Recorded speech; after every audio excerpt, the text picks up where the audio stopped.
Something happened this year on the night of the 6th of April. That was day one of the Sphira. Jews all around the world have been counting the days from the leaving of Egypt to the giving of the Torah. Perhaps you yourself are taking part in this ancient tradition, but have you ever stopped to ask yourself why? This bizarre custom begs so many questions. Why must we count the 49 days? What is an Omer, and why are we still doing this? Perhaps most puzzling of all is the question which arises when taking a look at the source of this mitzvah. And you shall count for yourselves from the day after Shabbos. Hold on a second. We don't even start the count the day after Shabbos. This year, we started it on Thursday night. We are going to take a fresh look at this mitzvah and discover the deeper meaning behind the whole story of the Exodus, which in turn will answer all these questions and more. So, what is an Omer? During temple times, an Omer was a measure of barley we offered to God the day after leaving Egypt. Curiously enough, barley has traditionally been viewed as animal fodder, and it is only recently that it has become a staple for humans as well. Now, why are we giving God the substandard offering of barley? Why not wheat, bread, or meat? Well, when Moshe Rabbeinu encountered the burning bush, a promise was made by God. When you take the people out of Egypt, you will serve God on this mountain. Okay, so leaving Egypt was all in order to serve the Creator at Har Sinai. But what is with this middle stage of counting the days? This doesn't seem like a mere wait from one event to the next. Rather, it feels like an active step, an act of service. All three are in fact stages of the redemption process: leaving Egypt, counting to Har Sinai, and the giving of the Torah itself. Our sages teach that Shlomo HaMelech alluded to all three of these stages in one verse, indicating that they are all individual steps in a larger process. Draw me, we will run after you. The king brought me to his chambers. Draw me is an allusion to the first stage, the leaving of Egypt. We will run is an allusion to the second, counting and preparing ourselves for the receiving of the Torah. And finally, the king has brought me to his chambers is an allusion to the revelation itself. There are some clear contrasts between these three phrases, which once explained will illuminate the entire three-stage process. Draw me is a request, like someone asking for help without the strength to move. It also says me, not we, like in the next phrase, we will run. And speaking of this phrase, someone who is running doesn't need someone to draw them. So, what gave us the strength to start running? Well, when the Jews were enslaved in Egypt, it is known that they were steeped in impurity. Being in a land which thrived on idol worship, immorality, and sorcery had a deep effect on their spiritual health. It was only through God lifting them out of Egypt that they were able to leave. They had little to no spiritual merits of their own to rely on. If it was down to the scales of justice, down to the natural laws, the Jews would never have been redeemed. It is said that if an angel descended from heaven and attempted to redeem the Jewish people, that divine angel would have become influenced by the impurities it encountered and be entirely unable to complete its mission. Therefore, only God himself was capable of freeing the Jews from Egypt. As we say in the Haggadah, the King of Kings, the Holy One, blessed be He, revealed himself to them in his glory and took them out of Egypt. This divine intervention of the natural order was only effective enough to inspire the godly soul within the Jews to muster up the courage to flee Egypt.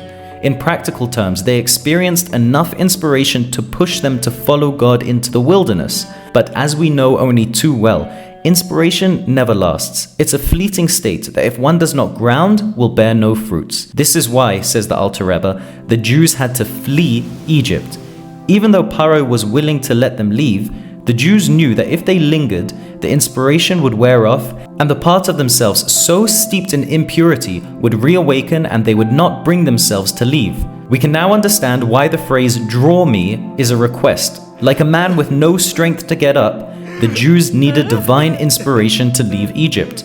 And why it says me, not we, because it was only the divine soul, not the animalistic soul, that was inspired to serve God. In contrast, the second phrase, we will run, has a completely different meaning.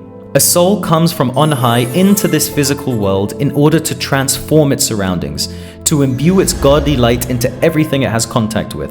The most challenging aspect of this mission is to refine one's animal soul. This stage of refinement is so crucial in one's divine mission. When one tames the beast and is able to use the animalistic strength within oneself, one acquires a powerful weapon. As observed by Shlomo HaMelech, one can plow many fields with the power of an ox. Raw emotion and unstoppable drive are characteristics of what it means to be an animal. Just think, the peregrine falcon dives at 180 miles per hour to catch its prey. Salmon swims upstream, sometimes into the mouth of a grizzly bear to mate. And the whopping 5,000 miles a humpback whale travels in order to breed is mind-boggling. The goal of the Jewish people leaving Egypt was to convert a lowly people into servants of God, and to do so, the whole being needed to be transformed. The initial inspiration gave us the drive to start the process of refinement of our animalistic nature. This is why we now have to count 49 days, which are the number of quantifiable emotions within a human. All these animalistic emotions were being tamed by the divine soul, day by day. This is why "we will run" is the phrase used to describe this process. We, both the divine and the animal soul, working in tandem, will run and use the animalistic drive which has been tamed to be directed towards God. Given this explanation, we can now understand why the Omer offering is given from barley. Barley is traditionally used as animal fodder, and the animal has just been brought into the picture of divine service. After all this, we enter the third stage, the stage of intense revelation. We perceive God and His commandments at Har Sinai and are completely nullified to Him. There is a perfect union of man and God, of mundane and divine. It is for this reason we are able to offer bread, which is forbidden on Pesach. The ego that is symbolized by leavened bread is no longer there in its natural form. Since the entire being of the Jew has been elevated, his mind, reason, and knowledge are completely receptive to God, and the ego is no longer a detrimental force. So, how can we relate to such an intense experience? In fact, there is a cryptic message from our sages. In every generation and every day, a person must view himself as if he left Egypt today. So, in our context, we have a refreshing understanding of this directive. Every day, we wake up and we recite the Moida Ani prayer. Tired and not fully conscious, we immediately thank God for having awakened to a new day. We acknowledge God, even though we are not yet fully in service of Him, nor do we fully comprehend His greatness. This would be comparable to the godly soul's inspiration upon leaving Egypt. See the first video on this channel for a deeper explanation of this prayer. Next, we pray. We start by praising God, meditating on His kindness, creation, and the splitting of the sea. This stage reaches its peak at the Shema prayer. Shema, meaning to listen, can also mean understand and comprehend.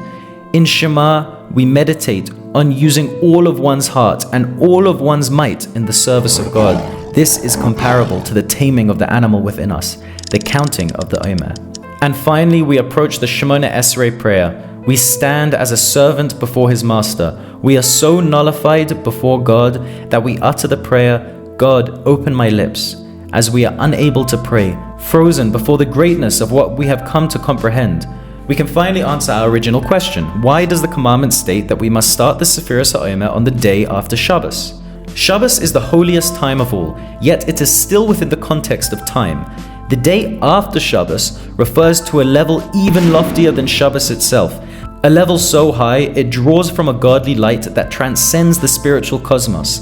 It is axiomatic in Jewish tradition that the loftier the level, the further it is capable of descending. And in our context, for the Jews to be freed from Egypt, only the loftiest level of divinity could be employed.